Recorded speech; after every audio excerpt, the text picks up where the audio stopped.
Hello dear student, मैं शशांक तिवारी आपके अपने यूट्यूब चैनल फ्लैक्स कोचिंग में। तो जैसा कि थंबनेल देख के आपको पता चला होगा कि आज हम लोग साइंस की क्लास लेने वाले हैं, साइंस की क्लास पढ़ने वाले हैं। तो आज मैं साइंस की क्लास में जो टॉपिक, जो क्वेश्चंस लेके आया हूं, वो क्वेश्चंस अक्सर कॉम्पिटिटिव एग्जाम में डियर स्टूडेंट आते रहते हैं। तो मैं आज आप लोग के लिए कुछ एग्जाम के बेसिस पर जो साइंस के इंपॉर्टेंट क्वेश्चंस हैं उनको लेकर आया हूं और उस क्वेश्चंस को मैं आपको सॉल्व कराऊंगा, उस क्वेश्चंस के आंसर आपको उपलब्ध कराऊंगा। तो डियर स्टूडेंट, वीडियो में लास्ट तक बने रहिएगा ताकि आपको बेहतर तरीके से जानकारी हो सके। डियर स्टूडेंट, ये जितने भी क्वेश्चंस मैं आपको दूंगा वो किसी ना किसी कॉम्पिटिटिव एग्जाम में आए हुए हैं और अक्सर कॉम्पिटिटिव एग्जाम में आते रहते हैं। तो आप लोग वीडियो में लास्ट तक बने रहिएगा। चलिए देर ना करते हुए डियर स्टूडेंट हम लोग चलते हैं अपने क्वेश्चंस पर। तो आज का जो पहला क्वेश्चन है डियर स्टूडेंट, मानव शरीर में पाचन का अधिकांश भाग किस अंग में संपन्न होता है? तो डियर स्टूडेंट, मैं आपको बता देना चाहता हूं, आप कभी कभी सोचिए, कभी फील करिए कि हम खाना खाते हैं तो खाना खाने के बाद हमारा कौन सा ऐसा अंग है जो अधिक से अधिक मात्रा में उसको पचा ले जाता है, अधिक से अधिक मात्रा में उसको हमारे शरीर में पचाकर हमें एनर्जी उपलब्ध कराता है। वो कौन सा अंग है? तो उस अंग को आप लोग जानिए कि किस अधिकांश भाग किस अंग में संपन्न होता है। मानव शरीर में पाचन का अधिकांश भाग किस अंग में संपन्न होता है? तो उस अंग को हम लोग बोलते हैं छोटी आंत। छोटी आंत। ये छोटी आंत जो होती है डियर स्टूडेंट, ये छोटी आंत जो होती है, इसी में आपके पाचन का अधिकांश भाग का जो अंग होता है वो संपन्न होता है। दूसरा क्वेश्चन है डियर स्टूडेंट, पेसमेकर का संबंध किससे है? तो डियर स्टूडेंट, मैं आपको बता देना चाहता हूं कि पेसमेकर एक यंत्र है और ये यंत्र का संबंध किससे होता है? मानव शरीर में। मानव शरीर में पेसमेकर का संबंध किससे होता है? ये कहां पर रह सकता है? इसकी उपस्थिति कहां पर हो सकती है? ये आपको जानना है और मैं इसका आंसर आपको बता देता हूं कि पेसमेकर का संबंध जो होता है वो होता है हृदय से। किससे होता है? हृदय से। हृदय से पेसमेकर का संबंध है डियर स्टूडेंट। क्वेश्चन नंबर 3 पर आते हैं। पेसमेकर से ही संबंधित है ये क्वेश्चन। पेसमेकर का क्या कार्य है? तो पेसमेकर का कार्य क्या होता है? तो जैसे अस्पतालों में कभी कभी क्या होता है ना डियर स्टूडेंट कि किसी की दिल की जो धड़कन होती है वो हल्का हल्का रुकने लगती है, तो लोग क्या करते हैं, पेसमेकर दे दो, पेसमेकर लगा दो तो धड़कन जो है ना वो प्रारंभ एकदम सही तरीके से कार्य करेगी। तो इस बात से आप समझिए ना कि पेसमेकर का क्या कार्य है। तो पेसमेकर का कार्य होता है दिल की धड़कन या दिल की धड़कन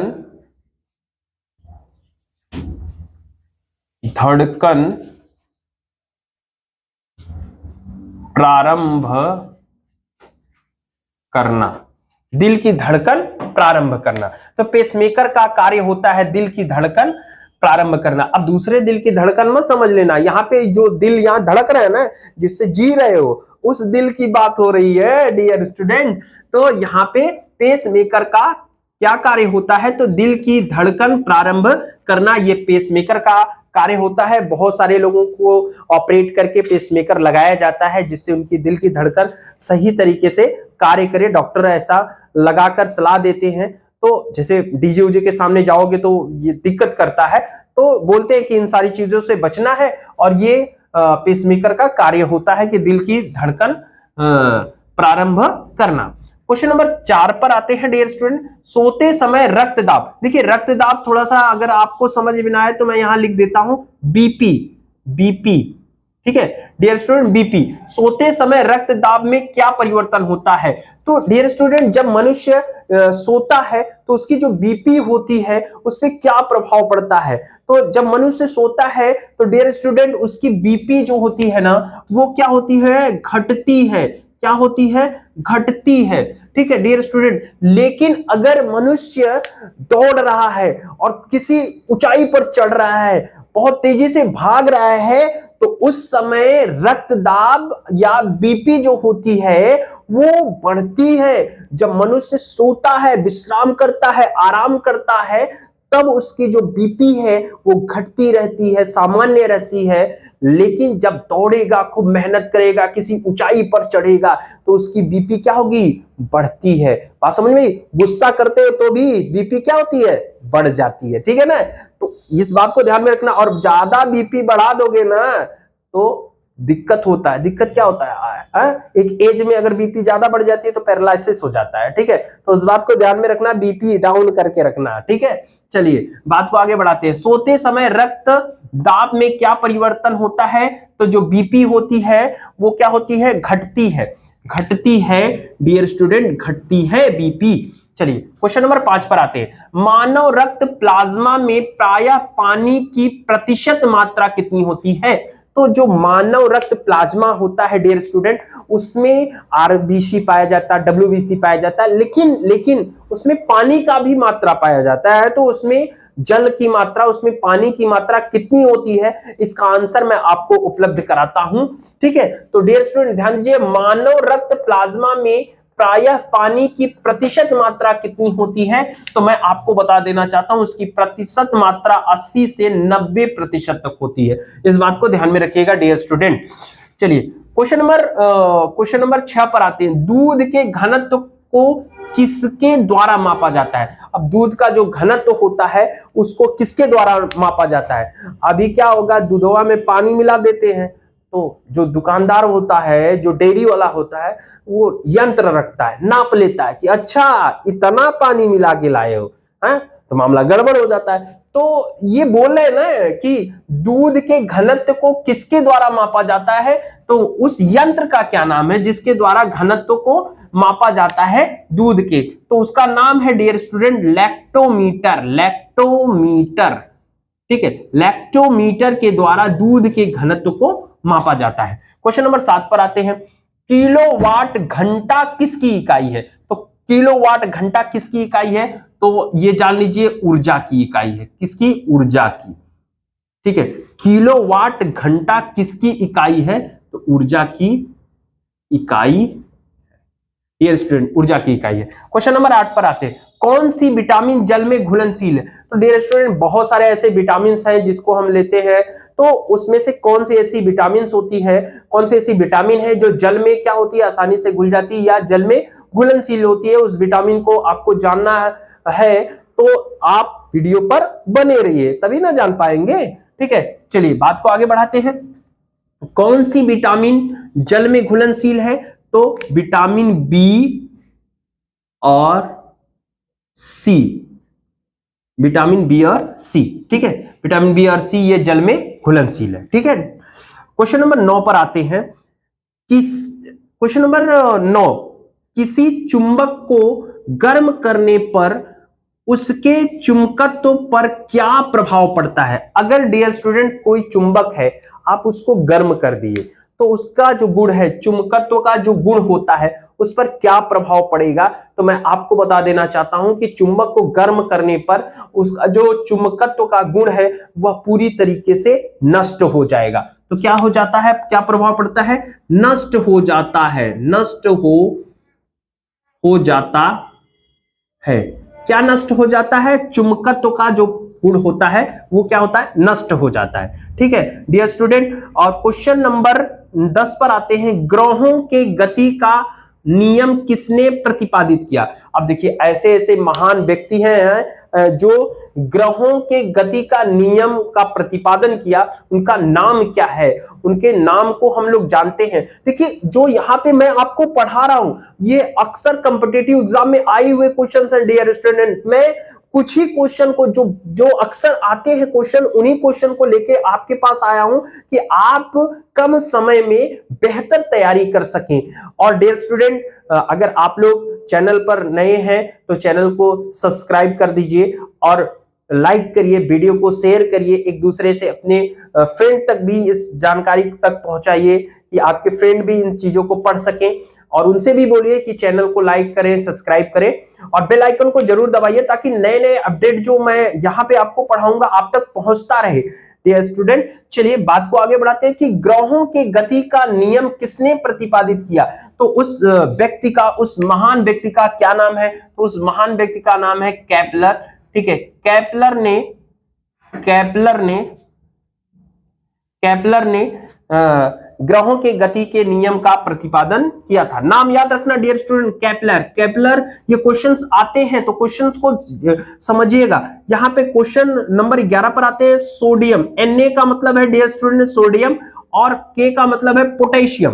तो सोडियम और पोटेशियम को किसमें डुबोकर रखते हैं? तो सोडियम और पोटेशियम जो है ना, ये अत्यधिक अभिक्रियाशील तत्व हैं।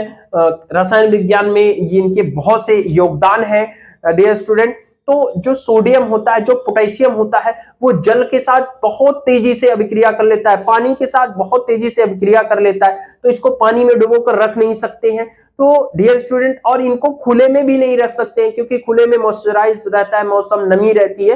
तो ये क्या करेंगे, उनके साथ अभिक्रिया कर लेते हैं, और जब अभिक्रिया करेंगे तो ये जलने लगते हैं बहुत तेजी से। ये घातक होते हैं अगर इनको खुले में छोड़ दिया जाए तो डियर स्टूडेंट, इनको एक ऐसा पदार्थ है, एक ऐसा सामान है जिसमें इसको डुबो कर रखते हैं, उसका नाम है किरोसिन।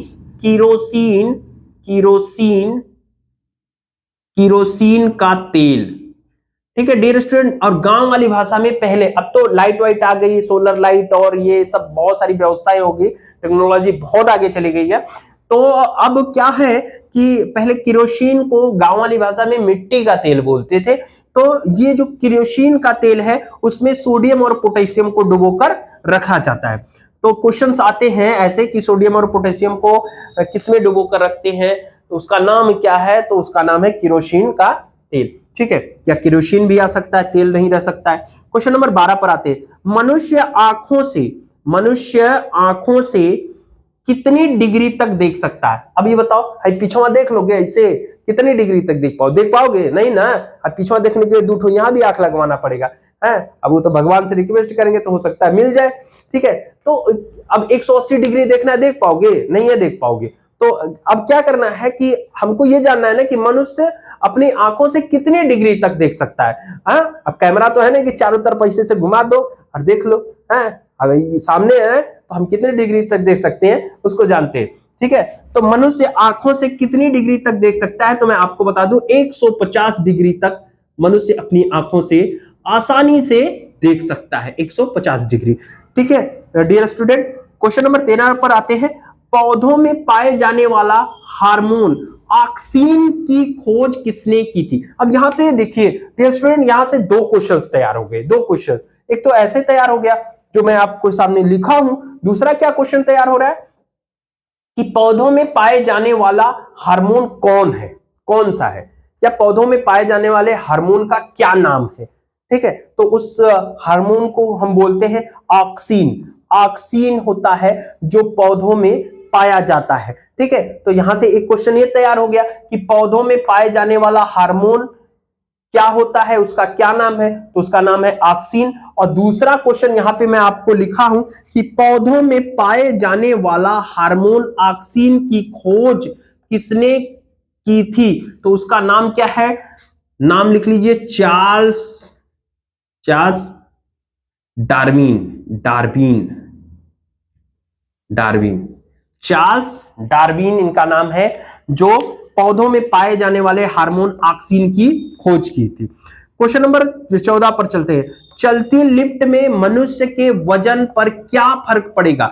अगर कोई मनुष्य लिफ्ट में नीचे से ऊपर जाता है तो उसके वजन पर क्या प्रभाव पड़ेगा? आप कभी सोचिए, कभी इमेजिन किए कि जब आप लिफ्ट में चढ़ते हो तो नीचे से जब ऊपर जाते हो तो आपके वजन पर क्या प्रभाव पड़ता होगा, या जब ऊपर से नीचे आते हो तब आपके वजन पर क्या प्रभाव पड़ता होगा? आप कभी इमेजिन किए, कभी फील किए? चीजों को फील करना सीखिए। जब आप फील करके कोई चीज पढ़ते हैं, कोई चीज फील करके समझते हैं ना, तो वो चीजें जल्दी भूलती नहीं है, तो इसलिए चीजों को फील करिए। ये यहाँ पे जितने भी मैं क्वेश्चन लाया हूं आपके लिए वन लाइनर क्वेश्चंस हैं, उसके आंसर भी मैं आपको उपलब्ध करा रहा हूं, तो इसके बारे में भी आपको मैं बता दे रहा हूं कि क्यों होता है, कैसे होता है, ये भी जानना आपके लिए बहुत जरूरी है। अब ये मैं ऐसे पढ़ाते चला जाऊं, मानव शरीर में पाए जाने पाचन का अधिकांश भाग किस अंग में संपन्न होता है, छोटी आंत में, पेसमेकर का संबंध किससे है, हृदय से, तो थोड़ा सा अलग दिखने लगता है कि हाँ ये तो मिल ही जाएगा, लेकिन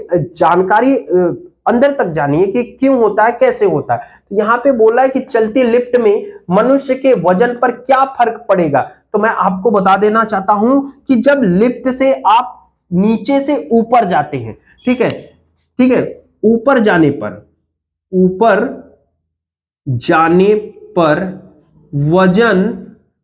वजन क्या होगा डियर स्टूडेंट, बढ़ता है। वजन क्या होता है, बढ़ता है। नीचे आने पर घटता है। इस बात को ध्यान में रखिएगा डियर स्टूडेंट कि चलती लिफ्ट में मनुष्य के वजन पर क्या फर्क पड़ेगा। अगर मनुष्य नीचे से ऊपर जा रहा है तो उसका वजन बढ़ जाता है, और जब ऊपर से नीचे आ रहा है तो उसका वजन घट जाता है। इस बात को ध्यान में रखिएगा। ये क्वेश्चंस आए हुए हैं, जितने भी क्वेश्चंस आपको मैं यहाँ पे करवा रहा हूं, ये सारे क्वेश्चंस एग्जाम में, कॉम्पिटिटिव एग्जाम में, जो भी कॉम्पिटिटिव एग्जाम में साइंस के क्वेश्चंस आते हैं, उसमें ऐसे बहुत सारे क्वेश्चंस आते हैं। ये इंपॉर्टेंट क्वेश्चन मैं आपके लिए लेके आया हूं, तो इन सारे क्वेश्चंस को आप समझिएगा। कुछ भी डाउट होगा तो कमेंट बॉक्स में जरूर बताइएगा डियर स्टूडेंट। तो क्वेश्चन नंबर 15 पर आते हैं। न्यूटन के किस नियम को गैलीलियो का नियम भी कहते हैं।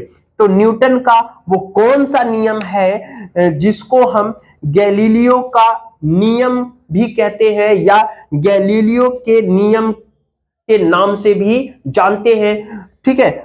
उस नियम को हम बताएंगे यहाँ पे, उस नियम को आपको समझाएंगे कि कौन सा ऐसा नियम है न्यूटन का, ठीक है, जिसको हम गैलीलियो का नियम भी कहते हैं। तो न्यूटन के गति का प्रथम नियम, न्यूटन के गति का प्रथम नियम, न्यूटन के गति का प्रथम नियम जो है डियर स्टूडेंट, वो गैलीलियो के नियम भी बोल सकते हैं, या उसको गैलीलियो के नियम से भी जाना जाता है, न्यूटन के गति का प्रथम नियम। तो ये जितने भी आपके क्वेश्चंस अभी हमने यहाँ पे करवाया है, ये सारे क्वेश्चन आपके लिए इंपॉर्टेंट है। तो चलिए देर ना करते हुए इन क्वेश्चन का आप स्क्रीनशॉट ले लीजिए, क्योंकि लिखने में समय लगेगा, तो आप स्क्रीनशॉट ले लीजिए, बाद में अपने नोट्स पर इसको नोट कर लीजिएगा, ठीक है। तो इस पूरे क्वेश्चन और आंसर को आप स्क्रीनशॉट करिए, फिर हम लोग चलते हैं अपने अगले क्वेश्चंस पर। तो डियर स्टूडेंट, आप लोग इसके पहले का क्वेश्चन स्क्रीनशॉट कर लिए हैं। ये यहाँ पे कुछ और क्वेश्चंस हैं जिसको हम लोग पढ़ते हैं और सॉल्व करते हैं। तो क्वेश्चन नंबर 16 है, सोलर सेल किस ऊर्जा को किस ऊर्जा में परिवर्तित करता है। तो जो सोलर सेल होता है, जो प्लेट लगी होती है छतों पर, वो चार्ज होती है सूर्य से, तो वो अपने ऊर्जा को किस ऊर्जा में बदल देती है। तो सोलर सेल जो होता है, वो सोलर सेल किस ऊर्जा को किस ऊर्जा में परिवर्तित करती है, सोलर सेल में कौन सी ऊर्जा होती है और वो ऊर्जा फिर किसमें परिवर्तित हो जाती है। ये बहुत इंपॉर्टेंट क्वेश्चन है, आया हुआ है।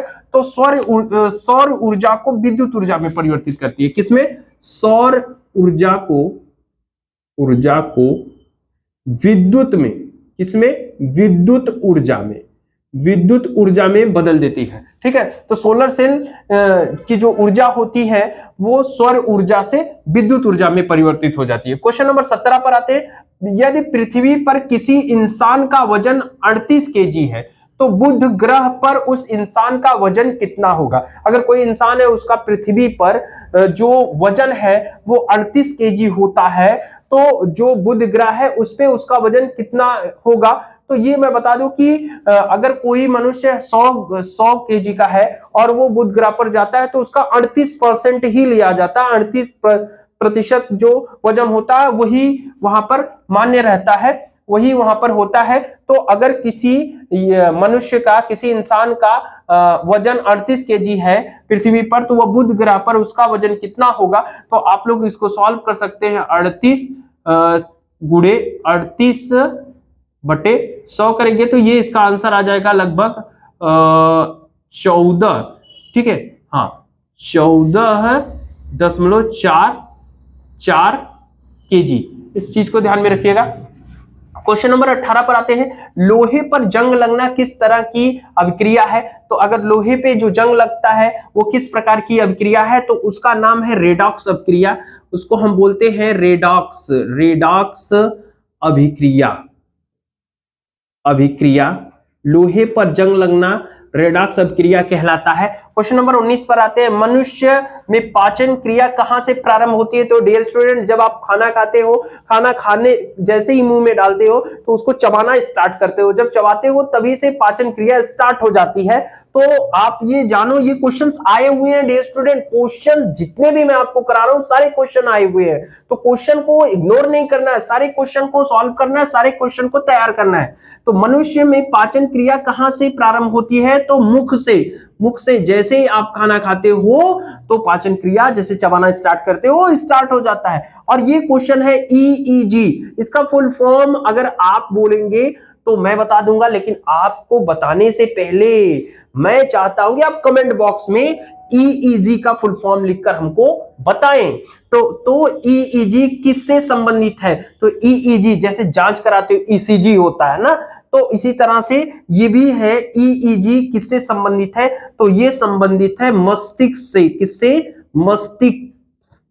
मस्तिष्क से संबंधित है आपका ईईजी। तो ये जितने भी क्वेश्चंस हमने आपको आज करवाए हैं, लगभग 20 क्वेश्चन, ये बहुत इंपॉर्टेंट क्वेश्चन है डियर स्टूडेंट, इनको इग्नोर नहीं करना है, आपको सारे क्वेश्चंस को तैयार करना है। ये अक्सर जितने भी कॉम्पिटिटिव एग्जाम होते हैं तो उसमें साइंस के जो क्वेश्चंस आते हैं उसमें ये सारे क्वेश्चंस 100% आते हैं। तो आज हमने आपको साइंस की क्लास में ये सारी जानकारी आपको उपलब्ध कराई, साइंस के क्वेश्चंस करवा दिए। बाकी अब मिलते हैं आपसे नेक्स्ट वीडियो में, तब तक के लिए थैंक यू, जय हिंद।